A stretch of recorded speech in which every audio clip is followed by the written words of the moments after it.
Semi conductor తయారీ unit పెడతామని చెప్పి ఎంఓయూ కుదుర్చుకున్నారు. వాళ్ళకు కూడా భూములు ఎలకేషన్ చేయబోతా ఉంది ప్రభుత్వం. సో ఇవన్నీ స్కామ్ లో భాగం కాదా? మీరన్న వాళ్ళు నిన్న ఉర్సా వాళ్ళు బయటకు వచ్చి, ఉర్సా వాళ్ళు కాదండి బయటకు వచ్చి చెప్పాలి, ప్రభుత్వం చెప్పాలి. ఇది కాన్ఫిడెన్షియల్ జీవోలో పెట్టుంటారు ఆల్రెడీ. ఎందుకు ఆ మాట అన్నా అంటే ఈ ప్రభుత్వం వచ్చిన తర్వాత 160కి పైగా కాన్ఫిడెన్షియల్ జీవోలు ఉన్నాయి. మీరు కావాలంటే వెబ్సైట్ లో మీకు అర్థమవుతుంది. మీకు అంతకన్నా ఎక్కువ ఉంటాయే. మీవైతే వీళ్ళు 100లోనే ఇంకా 10 నెలలేగా, మీకు ఒక 2-3 వేలు ఉంటాయి. ఇప్పుడు వాళ్ళ గవర్నమెంట్ లో ఉన్నారు, వాళ్ళ దగ్గర డేటా ఉంటుంది, ఎక్కడ డిలీట్ కాదు. మా తప్పులు ఉంటే దాన్ని కూడా చెప్పానండి, డెఫినెట్లీ దానికి నేను ఆన్సర్ ఇస్తా. ఇప్పుడు వీళ్ళ కంపెనీ డొమైన్ ఎప్పుడు సార్, ఇప్పుడు ఒకసారి ఒక్క నిమిషం అండి, కాదు మీరే మాట్లాడుదురు ఒకసారి. డాక్టర్ ప్రదీప్ రెడ్డి చింత ఆయన ట్విట్టర్లో ఒక పోస్ట్ పెట్టారు, మీ వైఎస్ఆర్సీపీ యూకే కన్నారు. అయ్యా నేను నారా లోకేష్ గారిని ఉద్దేశించి, అయ్యా నాకు ఒక 500 ఎకరాల భూమి ఇవ్వండి అమరావతిలో, ఎకరం 99 పైసలు చొప్పున ఉర్సా వాళ్ళకి ఇచ్చినట్టు నేను 50,000 కోట్ల పెట్టుబడులు తీసుకొస్తాను అని. ఏందండి ఆ ఎటకారం? మీరు చేసుకోలేదా? మీరేమో భవంతులు కట్టుకోవచ్చు, వాళ్ళు ఏదో డబ్బులు కట్టి మేము భూములు తీసుకుంటాం అని అడిగితే ఎటకారు. అలా ఒకసారి ఆయన ఏం మాట్లాడారు చూద్దాం.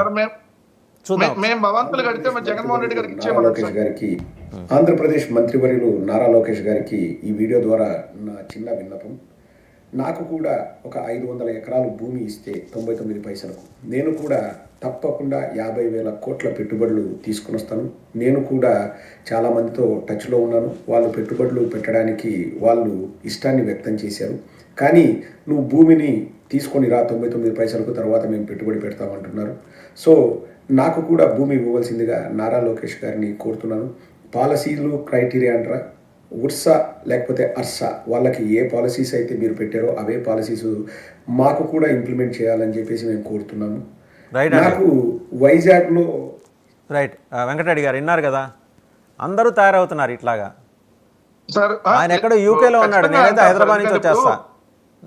కాదు సార్, 2 నెలల క్రితం రిజిస్టర్ అయినటువంటి కంపెనీకి మరి 60 ఎకరాలు కేటాయించినప్పుడు ఎవరైనా ఇలానే అధికారంగానే మాట్లాడతారు ఖచ్చితంగా. మీరన్న ఈ కంపెనీ వాళ్ళు నేను బయటకు వచ్చి మాకు వెబ్సైట్ ఉంది, మా వెబ్సైట్ చెక్ చేసుకోవచ్చు అని చెప్పారండి. ఒక్క నిమిషం, వెబ్సైట్ చెక్ చేసుకోవచ్చు అని చెప్పారు. ఆ వెబ్సైట్ పేరు ursacloud.com అంట. అది డొమైన్ ఎప్పుడు, అసలు ఆ వెబ్సైట్ కి సంబంధించి డొమైన్ ఎప్పుడు కొన్నారో తెలుసా అండి? 2024 మే 18 2024 ursacloud.com కి డొమైన్ కొని ఒక వెబ్సైట్ పెట్టారు. అంటే వెబ్సైట్ పెట్టుకొని 10 నెలలు కాల, అసలు డొమైన్ కొందే 10 నెలల క్రితం. ఈ వెబ్సైట్ ఈ 1-2 నెలల క్రితం స్టార్ట్ చేశారో తెలియదు. అంటే ఇలాంటి కంపెనీ ఇది ఫేక్ కంపెనీ అని క్లియర్ గా అర్థం అవుతుంది కదా. ఈ రోజు రాష్ట్రంలో ఉన్నటువంటి భూములను దోచుకోవడానికి ఇందాక ఆయన కూటమి ప్రభుత్వం అసలు ట్రాన్స్పరెంట్, కూటమి ప్రభుత్వం తోపు తురుము కాళ్ళు అని చెప్పారు కదా. మీ కూటమి ప్రభుత్వంలో ఇసుక మాఫియా, మట్టి మాఫియా, మద్యం మాఫియా, ఏదైతే ఈరోజు భూ మాఫియా, ఏదైతే లిక్కర్ మాఫియా రోజు జరుగుతుందని మీకు సంబంధించినటువంటి పత్రికల్లోనే రాస్తా ఉన్నారు ఎట్లా అడ్డగోలుగా జరుగుతా ఉందనేది. ఇప్పుడు ఉర్సాకి సంబంధించి మీరు భూములు కేటాయింపుకు సంబంధించి జీవో ఎంత మట్టికి అఫీషియల్ గా ఎందుకు రిలీజ్ చేయాల? 99 పైసలకే కేటాయించారు కాబట్టి మీరు రిలీజ్ చేయాల. నిజంగా వాళ్ళ 1 కోటి రూపాయలకో 50 లక్షలకో కేటాయించుంటే మరి ఇప్పటి వరకు జీవో ఎందుకు రిలీజ్ చేయలేదు? నేను పాయింట్ నెంబర్ 1. అసలు ఈ కంపెనీ టర్న్ ఓవర్ ఏమన్నా ఉందా? ఈ కంపెనీలో ఉద్యోగులు ఎవరు ఉన్నారా? ఈ కంపెనీ ఏదైనా ప్రాజెక్ట్ అన్నప్పటి వరకు చేపట్టిందా? ఈ పుట్టుపూర్వోత్తరాలు అనేటువంటి మీ కిలారి రాజేష్ పుట్టించినటువంటి కంపెనీలకి ఆంధ్రప్రదేశ్ రాష్ట్రంలో భూములు దోచి పెడతా ఉంటే మేమంటే పరిశ్రమలు అడ్డుకుంటున్నామంట. ఏనా మీరు తీసుకొచ్చినటువంటి పరిశ్రమ పేరు చెప్పండి. ఈ 10 నెలల కాలంలో ఉన్న ఉద్యోగాలు పీకి పడేసి ఆఖరికి విశాఖపట్నం పరిపాలనా రాజధాని నుంచి ఏదైతే పరిపాలనా రాజధాని నుంచి ఆర్థిక రాజధానికి ఫ్లైట్ లేనటువంటి దిక్కుమాలిన స్థితిలో మీరుంటే ఇంకా మీరు మళ్ళీ ఏదో విశాఖపట్నంలో అంటే మేము అది తీసుకొని వస్తున్నాం, ఇది తీసుకొని వస్తున్నాం. విశాఖపట్నం బాగానే ఉంది, బ్రహ్మాండంగా ఉంది, మీరు నాశనం చేసి దయచేసి ఆంధ్రప్రదేశ్ రాష్ట్ర పరువు తీమాకండి. 99 పైసలకి భూములు అమ్ముతున్నారంటే శ్మశానంలో కూడా అమ్మరు, శ్మశానాన్ని కూడా ఎవరు 99 పైసలకు అమ్మడు. విశాఖపట్నాన్ని ఆ స్థితికి తీసుకురామాకండి. మీరు దోచుకోవడం కోసం, మీ కంపెనీలకు దోచిపెట్టడం కోసం.